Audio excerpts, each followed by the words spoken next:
Всем привет! Сегодня на обзоре у нас колоночка Charge 3.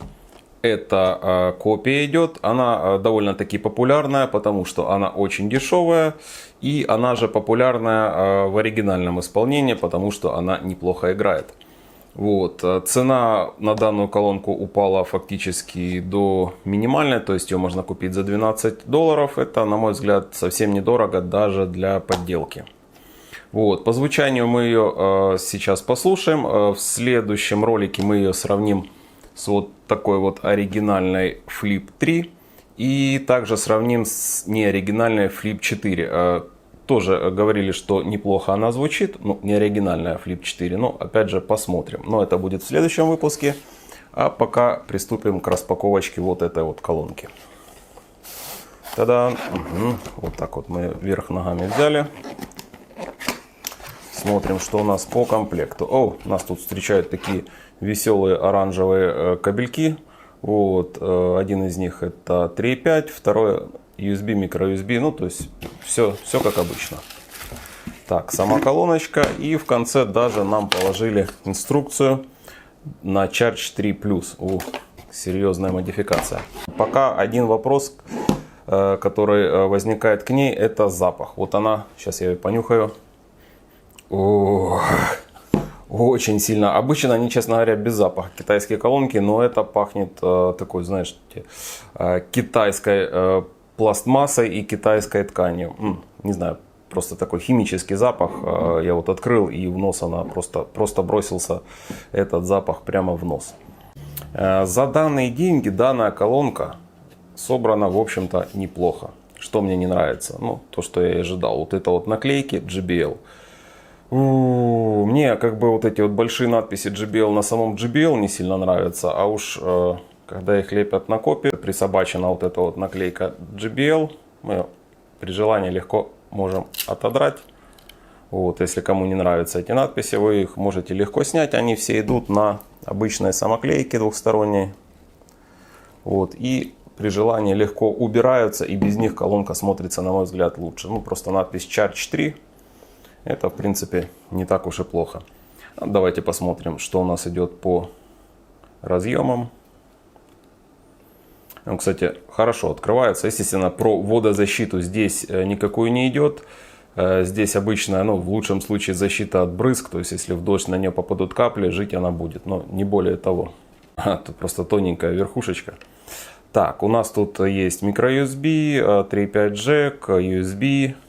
И слот для карт памяти. То есть все как обычно для копий.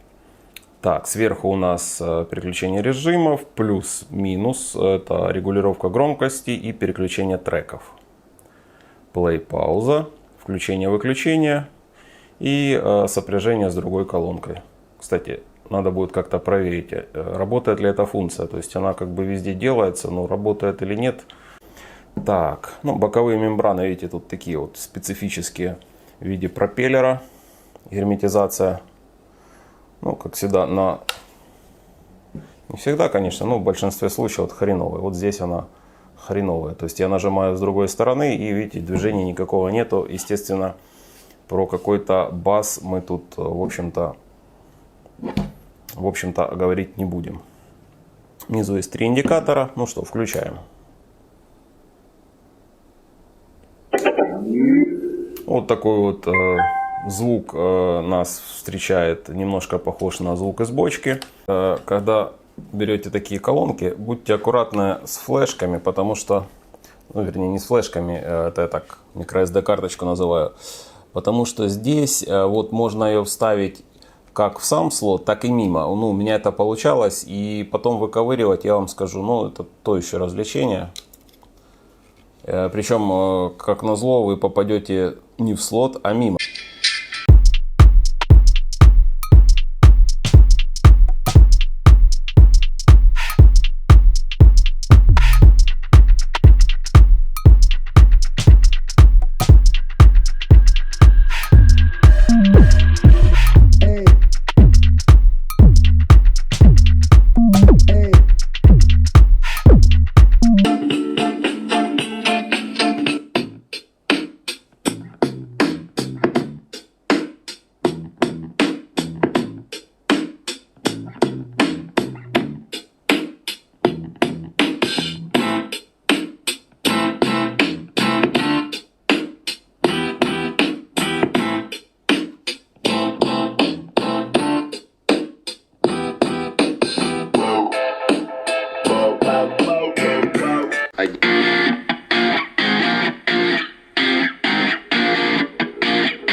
Звук достаточно громкий.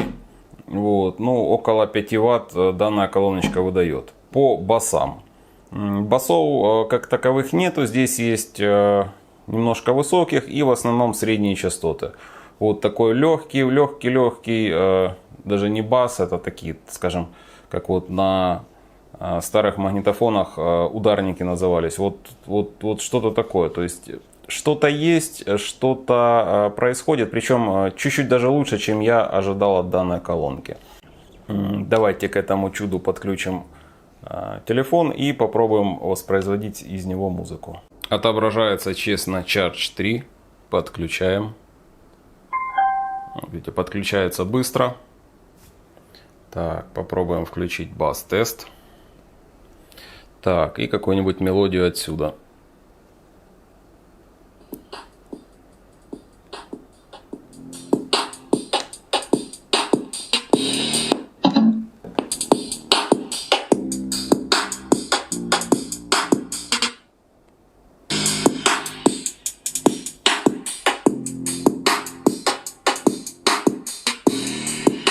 Немножко такой гулковатый, бочковатый звук.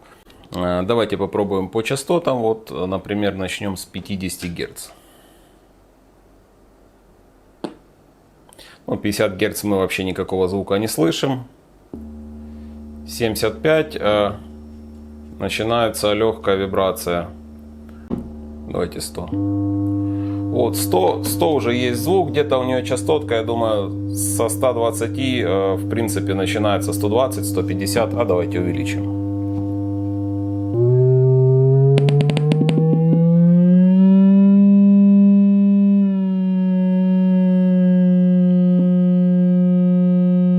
На 180 вот она начинает издавать громкие звуки. Вот, это, конечно, уже не совсем бас, но, тем не менее, вот 180, там, 170 она уже воспроизводит. Да, она пытается от 100 что-то, но как бы на общем уровне звука вы просто не услышите, потому что она эти частоты практически не воспроизводит. То есть, если только их запустить, да, что-то слышно. Давайте еще что-нибудь включим.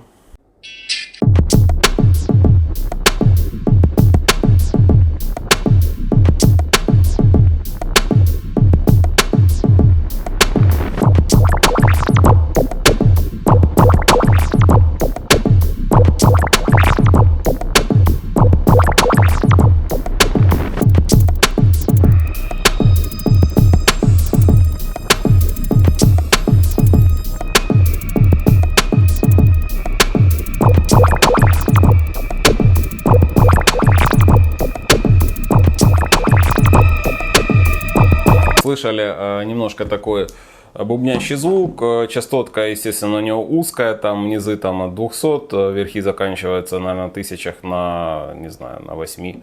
Вот. И немножко гулковатый. Гулковатый, конечно, возможно, можно излечить, проклеив внутри шумоизоляцию. За такие деньги, кому это, как говорится, надо. Колоночка играет довольно громко. Не знаю, квадратов на 20 вам помещение данная колонка озвучить сможет. Давайте тогда проверим, есть ли в ней FM-тюнер. И снимем, наконец-то, с нее вот этот вот красный чехольчик. Посмотрим, что же у нас там внутри. Кстати, кому не нравятся вот такие вот боковушечки, их зачастую очень легко снять. Вот видите.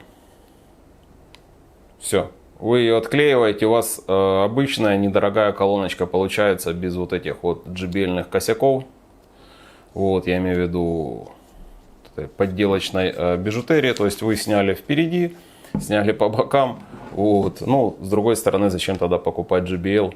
Вот. Покупают в основном, я думаю, не из-за звука данной колонки, а из-за вот этой всей бижутерии. Итак, пробуем включить FM-тюнер. Если вы хотите слушать приемник, не забывайте носить с собой кабель, иначе у вас не получится. Вот такой.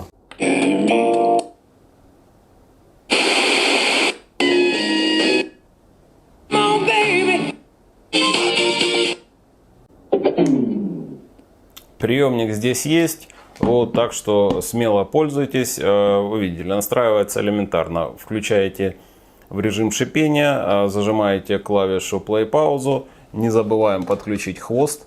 Все, и можно слушать. И чем хвост длиннее, тем сигнал у вас приниматься будет лучше. Хвост от метра приветствуется. Давайте попробуем разобрать ее. Надеюсь, для этого мне ничего не понадобится, кроме пальцев. Нет. Пальцами вы разобрать данную колоночку не сможете. В сторону Charge 3 поддеваете. И довольно легко она открывается. Открывается вот так вот прям вся. Что-то она тут сопротивляется. Ну, сейчас мы с ней поборемся.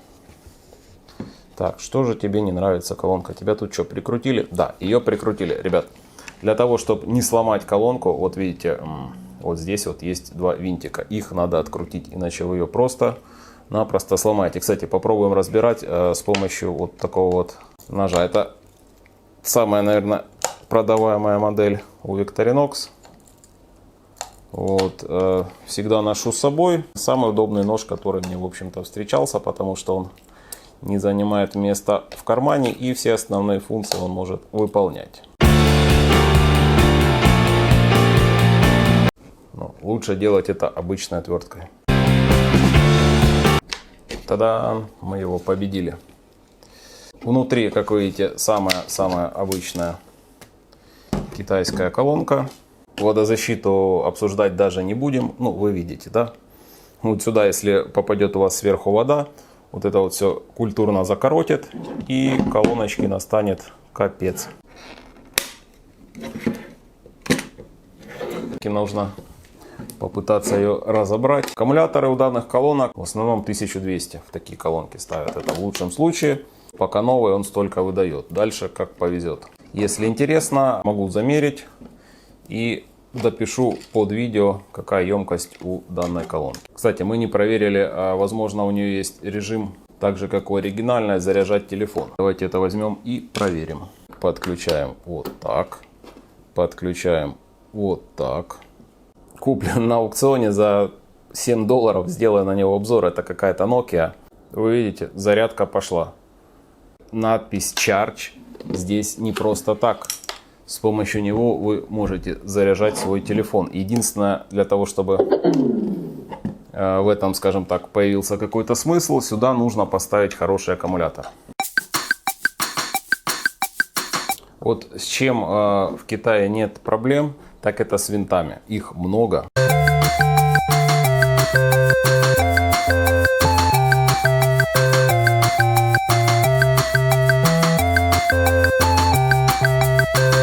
Пробуем. Вот это то, что я называю идеальной китайской колонкой. Вы открутили 8 винтов, и она разобралась.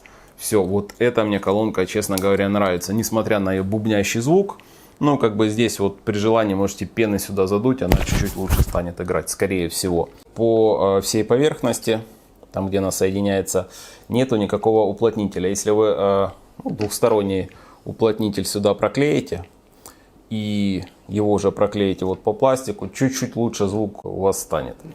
Тем более разбирается она элементарно. Видите, винтики открутили, она просто разлетелась. Четко стоит у нас аккумулятор.